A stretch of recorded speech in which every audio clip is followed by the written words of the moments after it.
What is up, everybody? Welcome back to another episode of the Phaithful Phanatics Show. As always, I am one half of your host, Dylan Davis. You can find me on Twitter at DylanJD98. And of course, my faithful co-host to my right, Matt McGinty. You can find him on Twitter as well at Matt_McGinty as we stream to you guys live through DSM Media on their Facebook, Twitter, Twitch, and YouTube channel. So if you're new to the channel, if you're new to us, head on over to at DSM_media. You can find a link tree in our bio to take you to every social media platform that we are on. We are on Instagram, TikTok, Facebook, Twitch, everything.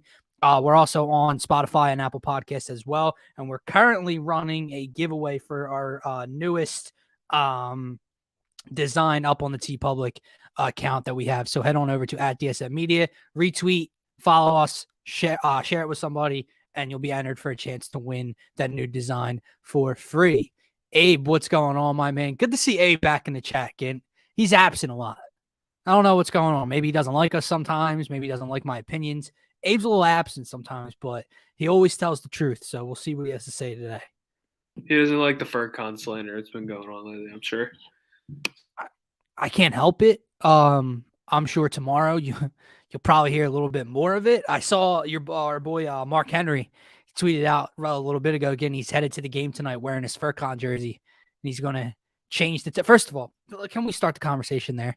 Who in the blue hell owns a FurCon Corkmans jersey? That's the first problem. Mark is like a jersey fanatic. It takes like one bet to hit, one game to watch, and he just buys it at a spread. He had you remember Josh Freeman, quarterback for the Tampa Bay Buccaneers? Yeah. He had a creamsicle Josh Freeman Tampa Bay Buccaneers jersey. It was like a jersey they probably wore twice. And he had it.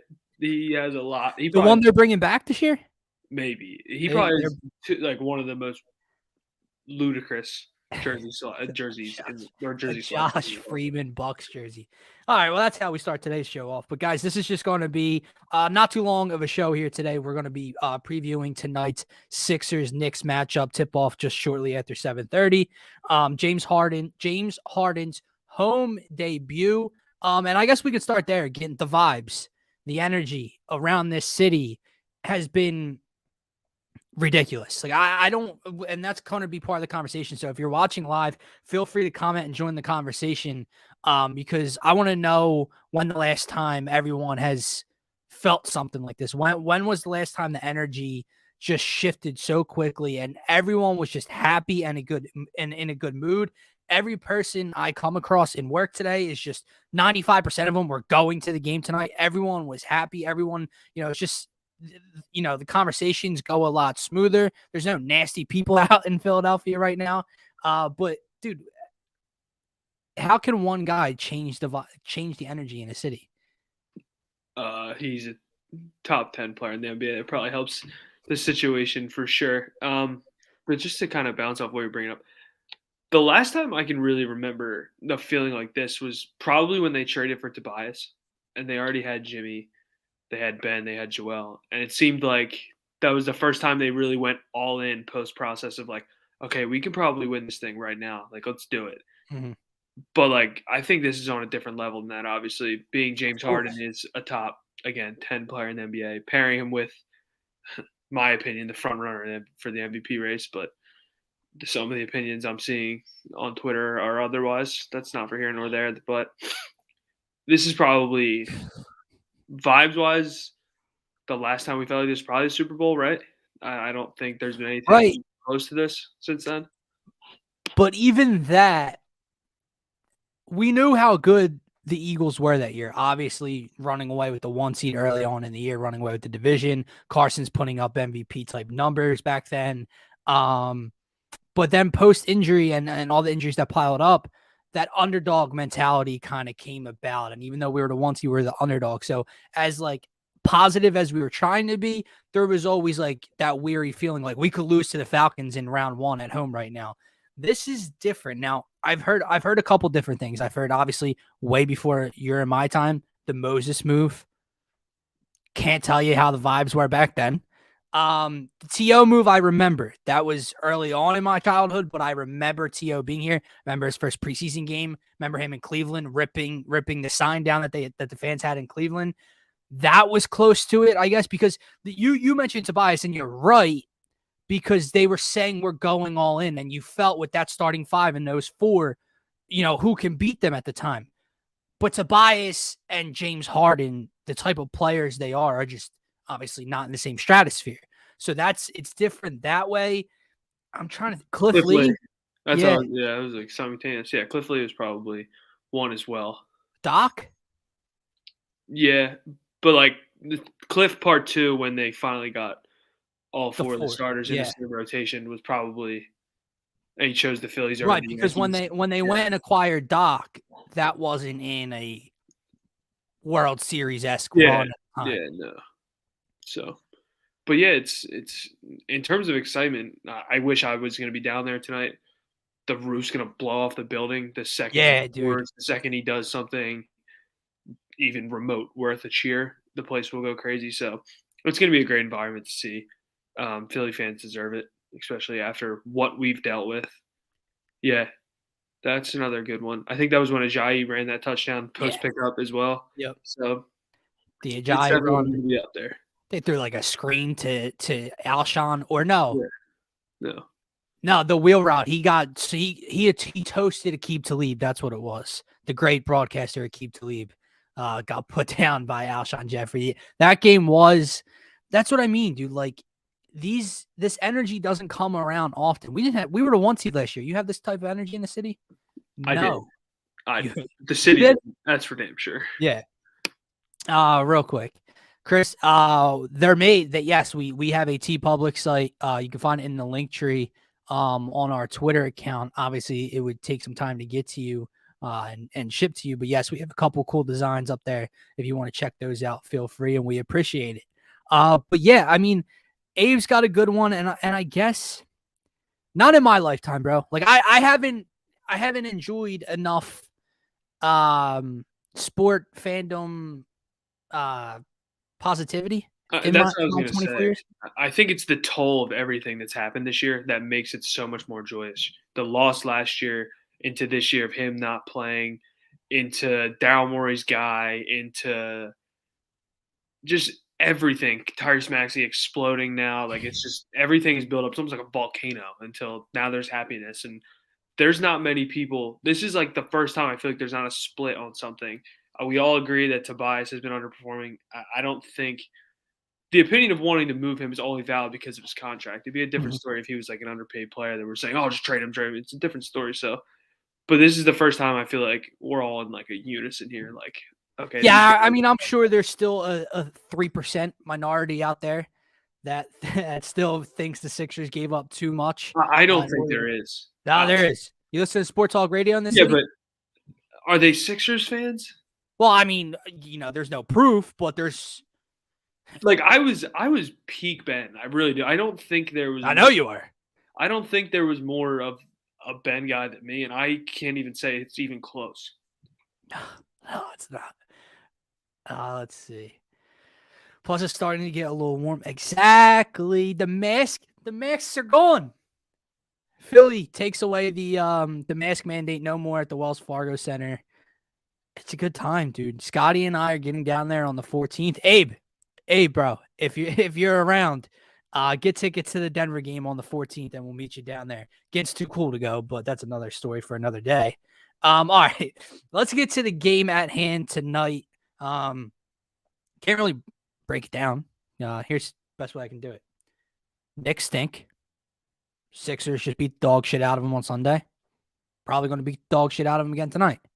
But how do they go about that, kid? So my first question for you, the first conversation, no, Abe, it is a Monday.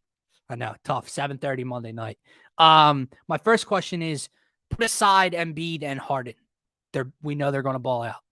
Who picks up the slack in the number 3 spot? Obviously, Tyrese Maxey has taken over that role through the 2 short games that James Harden's played in. Tobias Harris has taken a backseat. Is Matisse Thybulle going to have a nice night? Is fucking Furkan Korkmaz going to bang 3 threes tonight? I don't know. So who in your eyes steps up tonight?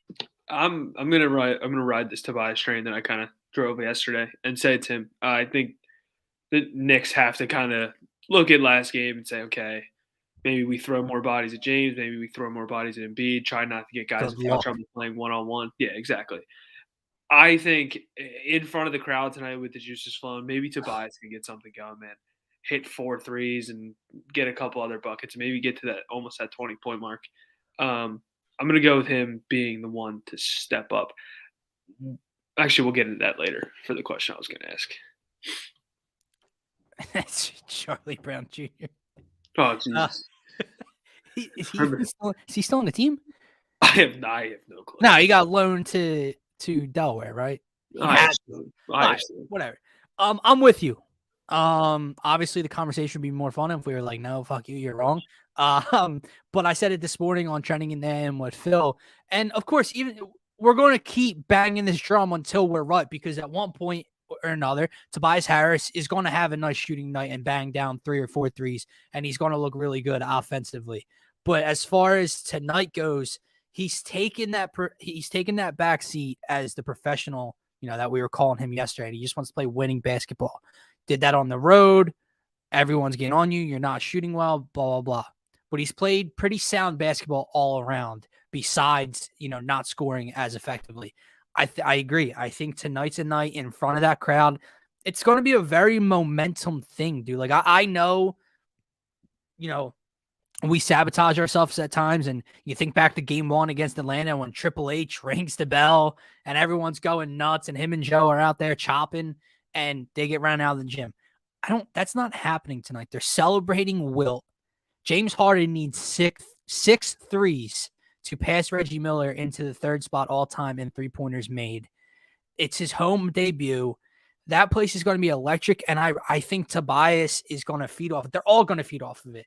But I think being the type of teammates Joel and James are so far, I feel like they're going to go out of their way at times to get him involved and to get him looks. And for that, and this isn't saying Tobias Harris is going to score 26 points. I'm not asking for that. But if Tobias Harris hits 3 threes and gives you 18 to 19 points tonight, that's a hell of a night with the other 3 you have. Yeah, totally agree. That's what I mentioned. It's just to hit a couple open shots. That gets everything going. It gets also what it does for Joel and James is they can't send more bodies to him, like I mentioned earlier. So him hitting shots is huge. And yeah, Abe said it. Get him in a rhythm. Get him. And James has tried to done it. In Minnesota, he was hitting him in the pocket in transition Right. and get him looks. Like they're getting looks. And like we mentioned earlier, he's a professional. He's eventually going to adapt to this role. He's adapted to a bunch of different roles since he's been in the league, since he's been with the Sixers. Like we talked about yesterday, he's on a roller coaster of 4th option, 3rd option, 2nd option. It's all over the place. So I think he will be the guy tonight that makes the Knicks pay for what I think they're going to do to Joel and James. They're going to have to do something differently. Like, dude, if you're New York, because you are the coach of this show, right? What do you do differently? Like, from a coach's perspective, I know it's funny. Like, what the fuck can you do? But we saw what he did one-on-one to those 2 centers. They both fouled out, bro. And he almost fouled a couple other guys out as well. What do you do differently? I guess you try to send help a little bit earlier. Maybe you don't have to foul as much, but it's what we've been talking about since we acquired James Harden. You most of the time are going to have the 2 best players on the court, if not 2 of the 3 best players on the court. Not many teams have the bodies to throw at those kind of guys, let alone one being a 7'2", agile, jump shooting, everything in the world. Free. Yeah, like there's not many ways. There's no ways to stop Joel Embiid. There's no ways to stop James Harden. They both have showed that this year. So Tom Thibodeau's got his hands full tonight, and he doesn't really have the personnel to make things go differently than they did the other day, in my opinion. Who's the backup center they threw in? Oh, dude, he didn't score a basket. He had 0 points. He had 10 rebounds. But Something Sims, right? Yeah, horrible. But they were trying to credit him too, because he had like 2 nice possessions in a row defensively against Joel. He didn't let him get settled and like batted the pass away. And they were giving him credit. I'm like, you don't even know what's about to happen. Dude, fouled out. Yeah. Next. Jericho Sims. There you go. Jericho Sims. That's what it was. I literally couldn't even think of his name. He is awful. But not a good ball player. I don't think Is there anyone in the NBA that's going to avoid getting in foul trouble? The answer is no. Can't. Because here's my point, right? I get people want to bitch and complain about it. Let's start here, being a Philadelphia person. I said this to you before. When Ben Simmons was getting hacked and put to the free throw line at will at the end of playoff games and games were dragging out, was anyone complaining? No. It was funny. People were laughing at it, right? It was a meme. It was a national topic. He's shooting 30% from the line. It's funny. Now that those free throws are going in at a high rate, a high clip, it's not funny anymore, right? Part B, again, 96% of the calls are fouls. Well, I'm not sitting here. You know how we complain about, Trae Young last series and the rule changes? No, there's no rule changes to be made. James Harden isn't, leaning into people or fading away back into defenders behind him. Joel Embiid's not flopping. They're getting hit in the face, on the wrist, on the hand, on the arm. 96% of the time, there's a whistle called. So here's an idea, guys. You can either A, not foul, and good luck. B, foul and deal with the slow game. I don't know what to tell you. And what really is hilarious is the argument, the Sixers are ruining it. It's such a slow game. And, dude, are you watching these dudes play basketball? What is boring about this stuff? Like, you guys it's a terrible take. Yeah. It really it's is. Real boring to watch James Harden grab 5 steals and on like 3 of them go in transition, behind the back, no look past Joel Embiid for a poster. It's real fucking boring, pal. Yeah. It's all, dude, it's so funny. It's just this weird narrative that they have towards Philly fans. And maybe it's because of what we're doing right now. We get riled up, right? We can't take it. But it's just, I say this to Scotty all the time about the Ben Simmons trade and how this light has kind of changed of Ben's this, key piece to a championship and James Harden's this out of shape villain now, right? When 2 months ago, Ben Simmons was the laughingstock of all national TV shows, right? It makes you feel kind of fucking crazy, right? Because you remember defending him, and now the sides have changed, and they're switching it up, and you're like, didn't I pull out my hair listening to you rip this dude when I defended him? Now you're defending him when we won the trade. It's the same thing here. It's like you mocked the dude because he shot 24 free throws in a game and shot like 40% and almost cost him a playoff game. But it ain't funny now. And that's the best part. And it really is a little bit of credit to Katahat, because as much as he trolls, he brings up the Joel Embiid point. It's not normal. 7'2" dudes don't shoot 85% from the line. And that's why more attention goes to it. If James Harden shoots 90% from the line, no one really cares. It's the fact that the 7'2" center that can't be denied knocks down over 80% of his free throws, Ken. Exactly. And it's never going to change because... Horrible. They're all horrible. You didn't see Harris? No. You keep talking. I'm going to see if I can find it. It almost forgot my train of thought, but I'll just go with, it's not going to change because, like you mentioned, it's not an out-of-range motion. It's not letting people run behind you and hit you as you stop on a dime. He's trying to score, and these dudes are hitting him in the arm, hitting him in the head. I saw a video today. They were trying to defend the dude Jericho Sims on one of his fouls. And they're like, look, he hits Jericho in the face. Well, they don't show him waving his hands down and whacking him in the arms first. It's ridiculous. It really is. It's bad, dude. Hold on. I'm just trying to – let me log into Twitter here because I would like to play this because it's – Oh, you're playing the Michelle Beadle? I'm going to, yeah. I can't even imagine. It can't be worse than the duo thing that was said. Oh, no. It's not what is going on here? It's not that bad, no. Oh, it can't be that bad. That was one of the worst. No. It's pretty bad. It's basically just talking about how James Harden, is what is going on? They just made me a Twitter. I'm going to lose my mind in a second. We're having technical difficulties on Dylan's Twitter. No, what is going on? You got hacked. I just want to log into Twitter. They hacked. You got hacked. The fuck did you just say to me? You got hacked. But Oh, here we go. stand by one moment. Oh, this is good content, guys. Again, how was your day? Good day, man. I'm ready for this game tonight. I have a basketball game after. Yeah, how are you even going to watch the whole thing? I'll watch basically all of it. I go to my buddies in the city, right, 10 minutes away from the court, so we'll get there. Look at We'll you. be good. I think someone just died upstairs. In your house? Someone just fell really hard. Really? Yo, Abe, if you're still watching, can you DM me this video? Wait, you can't find it? I'll pull it. No, hold on.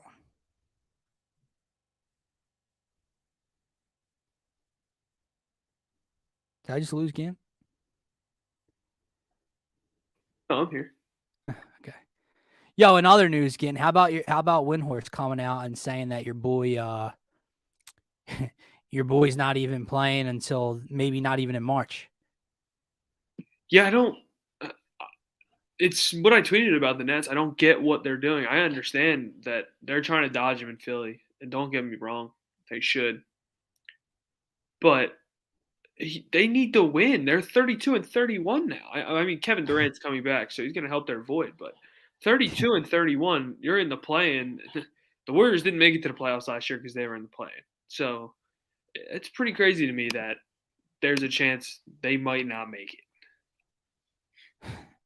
Oh, I found it. You found it? Well, can you DM it to me so I can share my screen? Why do we continue to pretend like James Harden is going to change into a different human being than what he is? That one? Yeah, DM it to me. Yeah, I'm sending it to you right now. I just found it. Are you joking? Forget it. Found it? Yeah. Hold Cool. on. Share my screen here. First person I see replied, Scotty. What? The first person that I see replied on the video is Scotty. Oh, shit. Hold on.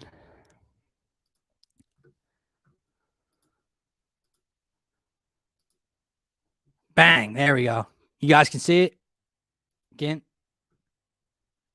Yeah, I can see it. Is going on with the amnesia of, and I love Daryl Morey, and I love NBA fans, and I love the NBA. But why do we continue to pretend like James Harden is going to change into a different human being than what he is? I believe it was the great Maya Angelou who once said, when people show you who they are, believe them the first time, or the second time, or the third time, and now possibly the fourth time.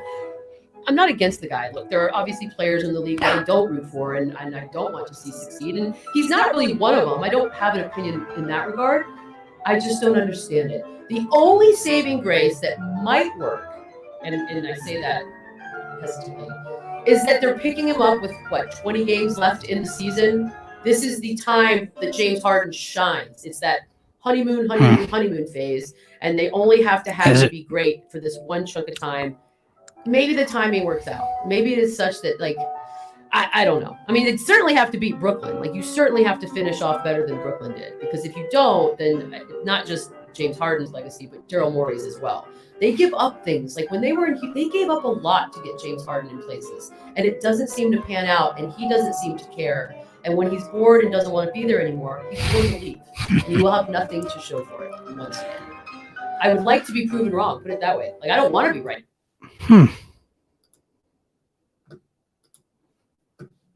That's really interesting because OKC traded him. Yeah, thank you. Man, let's start there, okay? She goes the first time and flashes young James Harden in an OKC uniform. OKC got one of the worst fleece deals in the history of the NBA in that. They got Kevin Martin, who played 1 year after. Go to Houston. Plays 8 seasons. There you go. 9 seasons with the Rockets. They trade their center for Robert Covington. The team epically fails when he moves for Westbrook. It doesn't work. And then now it's an issue he wanted to leave? Dude, their big move to try to keep him there was to sign Boogie Cousins. He's about as washed as DeAndre Jordan is. They traded Russell Westbrook for John Wall, who hadn't played in the whole year prior.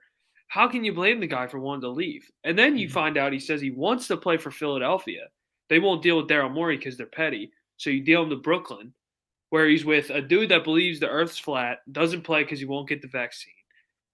They have more problems than They play 16 games together. They have more problems than Jason Tatum and Jaylen Brown do together. Kevin gets hurt twice. I get it that he wanted to leave, but can you blame the guy? Like, he's dealing with everything. It's all recency bias, right? Because people don't care about the details, right? Michelle Beadle clearly did not care about the details. She saw this is James Harden's 4th team, and it's his 3rd team in the last year and a half. That's what she saw. That's the storyline, right? There's no background to it. There's no facts to it. There's no nothing. He played for Houston for 9 seasons. Didn't leave until they were committing to a rebuild. Wanted to come here. If you want to say he's lying, you could say he's lying. But those words have come out of his mouth, right? Also, so he got rerouted, stopped off in Brooklyn, didn't want to be there. Like you said, he's got to deal with Kyrie. There's locker room issues. Steve Nash gets selected as the head coach. They only play 16 games together. And he's like, all right, let me get to where I wanted to be in the first place. Also, he left Kevin Durant and Kyrie to play with Embiid. Vice versa, it might have been a different story. If you leave a less talented team and go to a more... there's... It's like an irrelevant take. It's a horrible take. They're two completely different players. But exactly. That's the point. Like she compared Dwight Howard, not Orlando Magic Dwight Howard, Houston Rockets Dwight Howard, who again, even in Orlando is not Joel Embiid. Joel Embiid's not Dwight Howard in Orlando. That's really bad, dude. But there's just so many takes. And again, it's to stir up Philly. Stephen A is another one who I normally, respected. I agree with a lot of things that he does say. But him too. Daryl Morey got hosed. This is going to be the worst failure of Daryl Morey's career. Well, okay. To preface, he did say that if James Harden were to lose, then leave. But he already is coming back next year, so it's not really an issue. Right. But the Michelle Beadle thing is mind-blowing. Here's another thing, and then we'll give predictions for tonight, and we'll talk a little bit more about tonight's game before we get out of here. But something else that I love, Gint, the argument, and in the NBA, it's even more true. The argument of what has he done in the playoffs? He's never done it. Yeah, hold on. He chokes, right? That's a good one, right? I can't take it. I cannot take it. That's the case for every player before they actually do it. Yeah, and it's... Before Giannis won it last year. Yeah.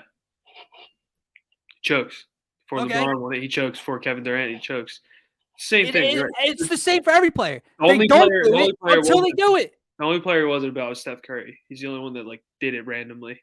But yeah, they failed to mention they were up 3-2 against the greatest roster in the NBA until Chris Paul got hurt. They failed to mention a lot of things. 3-1 actually. Yeah. So they failed to mention a lot.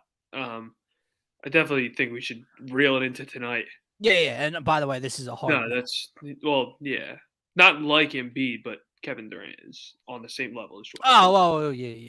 But, all right, let's get back to tonight. Again, we'll wrap up this in a few minutes. The one thing I wanted to jump into. Yeah, what was your question?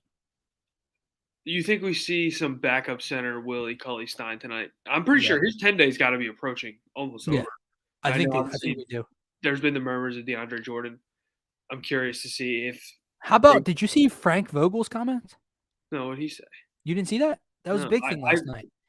No. Frank Vogel commented last night to a Laker reporter or whatever, being asked questions about DeAndre Jordan, and referenced Philadelphia and said DeAndre thinks, he'd have a larger role in Philadelphia, so we wanted to give him that opportunity.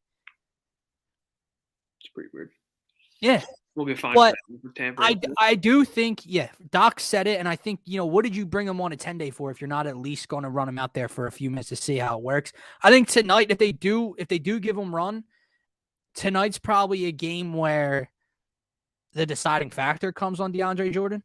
That's what I was going to say. I wonder if they've packed it up and they're like, we're signing DeAndre the second we can. We're not even going to play this guy because he's not going to be here. We're not even going to waste the time for it.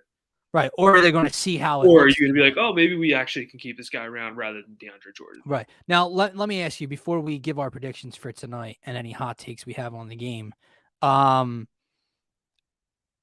to me about how you feel about that position and Sixers Twitter. Because I man, it's hard. It's hard to go on Twitter sometimes. Like, am I happy with the backup center position at the moment? No, I'm not. Like, Paul Millsap, I don't mind Paul Millsap as the small ball 5. Willie Cauley-Stein, if it works, is a rim runner. DeAndre Jordan, if he comes in and can block a couple shots, grab some boards, catch an oop, whatever. Why do Sixers fans have to crave and beg for the young, unproven guys to get run? Why? Why? We're trying to win a championship, and you're bitching that Charles Bassey and the G League MVP isn't getting enough run. It is mind-boggling. I would definitely.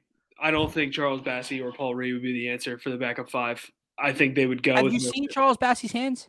No, yeah, they're not. Imagine Charles Bassey trying to catch a pocket pass from James Harden. Yeah, it would hit him It's gonna bounce off of him like a fucking brick wall. Yeah, they're gonna sign DeAndre Jordan or keep Willie Cauley-Stein or none of the above, and Paul Millsap plays the stretch 5 in those minutes. But it'll be interesting to see what they do. I want them to sign somebody, but. Right. Either keep Stein or keep Jordan, because it doesn't matter. If it doesn't work, it doesn't work. If you don't even need them, you don't need them, because Millsap's serviceable. But let's say you roll in with small ball 5, Paul Millsap as your backup, and you're getting beat up in those couple minutes that Embiid's off the floor in the series, and you need another option. Well, at least you have the 7-footer to go to, right? Even if you don't outside of that.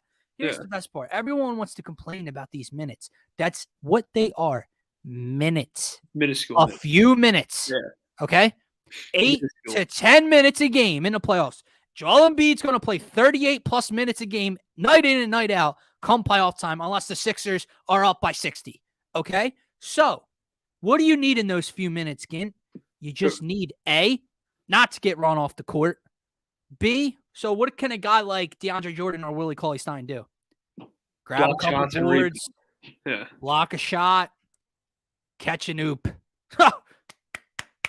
Good with me. Joel, you're back in. Here's the best part. You don't even need that for 10 minutes. Go small ball 5 for 5 minutes. Go with DeAndre Jordan or Willie Cauley-Stein for 5 minutes. Who cares? But everyone's like clamoring. I don't understand why Charles Bassey's not getting run. Are you fucking kidding me? I agree. And the biggest thing for me, the DeAndre Jordan thing, is recency with James Harden. Same thing with Paul Millsap. I'd rather him be comfortable with guys he's played with for the last calendar year. I was watching clips of DeAndre Jordan and James Harden play together. In Brooklyn? If that's who he's comfortable with and he's played next to him recently, like, why not? Just like you said, you have to come in. Do you think James Harden on the fly right now, when we're trying to win a championship, wants to have to help develop Paul Reed rim running? Or does he want the vet that can get up and know what he's doing and has played with him before? That's what people don't understand. I get the argument. If you think DeAndre Jordan's washed, I don't have much of an argument for you. But he's not that washed that he can't give you 8 serviceable minutes off the bench and do what is needed next to James Harden or Tyrese Maxey. Exactly. Point blank. And I was on the Willie Cauley-Stein bandwagon over DeAndre Jordan until again. It's just about making this guy comfortable. Like Michelle Beadle, her great take of, you only have 20 games left, honeymoon phase. We do only have 20 games left. We got to kind of reel it in here and get this down to 9 guys that are going to be serviceable. You see Willie Cauley-Stein knocking down some corner threes? Yeah, it's such a bad video. But and I know we'll get into it closer to playoff time, but then you're kind of snipping one of Paul Millsap and Georges Niang's minutes. And obviously I think Niang's going to play. He's been with the team all year, so that would be interesting to see. But yeah, that was just a question I wanted to ask tonight about Cauley-Stein. Because if you don't play him tonight, this is where the schedule gets hard after. And he ain't playing in those games, that's for sure. So I figured it was time to figure out the backup 5 thing. Hoops reference, who I'm typically on board with, would rather have Bassey than DeAndre Jordan. I just can't play. Exactly, dude. How many games has he appeared in? And they're just like, throw him out there in the first round. Like, And the other thing with B-ball Paul, right? Like, if your argument is you don't want to go small ball 5 with Paul Millsap, what in the fuck do you want Paul Reed out there for? It's we can't be happy. We cannot. Paul Reed is one of the biggest anomalies in basketball or Sixers basketball history. Like, he's not good. Like, he doesn't do anything good. He's really good in the G League. It's fun to watch, I guess, for the guys out there that love G League basketball. He's athletic as shit. Yeah, that's not a bad thing either. You're allowed to like the G League and like the guys succeed, but he will never be the backup 5 answer, in my opinion. I don't see a time where that's the thing. He blocked Giannis' shot one time at the beginning of the year, and you would have thought he was Dikembe Mutombo. Paul Reed will be the backup 5 of this squad when Isaiah Joe gets Furkan Korkmaz's minutes. You know when that happens, Gint? Never. Ever, ever, ever. Like, that's the biggest takeaway, guys. If you take one thing away from me today, that's the point. Do you think that Embiid and Harden and Tobias Harris want to have to help develop and teach these 2 young dudes in the 10 minutes in a playoff game, where show them where they need to be, help them get to their spots? No, I don't care if DeAndre Jordan's not DeAndre Jordan from the Los Angeles Clippers, okay? Can he rim run off a screen? Can he block a shot? Can he grab 4 rebounds? Congratulations, you got the fucking job. That's that. All right, Gant, predictions for tonight. I got the Sixers putting up 130 and winning by 20. I'll go 130, 110. Putting up numbers again? Oh yeah, it's gonna get scary. Scary minutes. All right, I got one for you. I think the Sixers win. I think they cover. I think it's at 10.5 right now. I like the Sixers to win by 13 to 15 in that range. James Harden surpasses Reggie Miller tonight.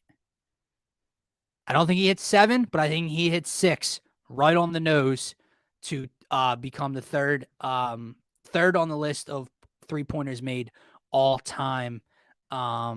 Sixers win. Who's your player of the game?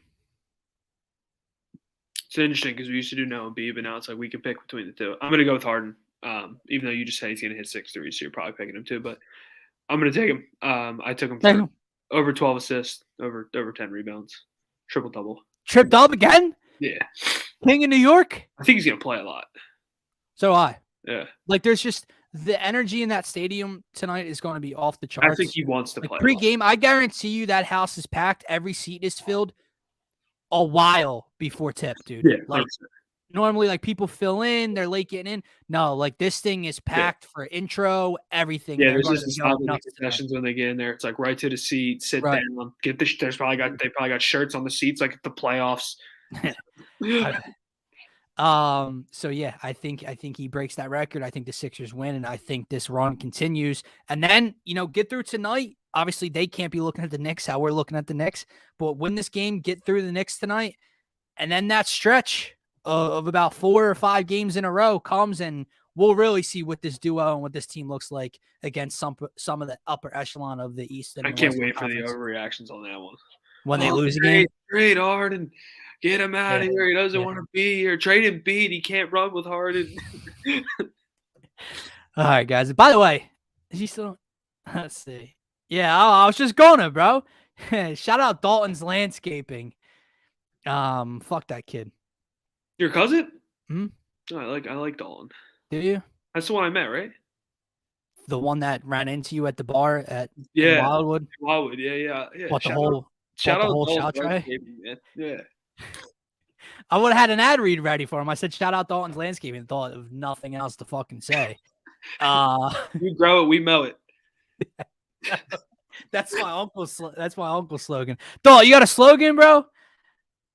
Nah, no slogan for Dalton. But guys, also check out our friends over at Manscaped. Head on over to manscaped.com and plug in our promo code DSM at checkout for 20% off and free shipping. Again, that is code DSM at checkout at manscaped.com for 20% off and free shipping. Again, head on over to at DSM_media on Twitter. We are running a giveaway right now for one of our newest designs up on our TeePublic merch site. The link tree is in our bio to head on over to TeePublic as well. For myself, for Gint, everybody enjoy the game tonight and have a nice night.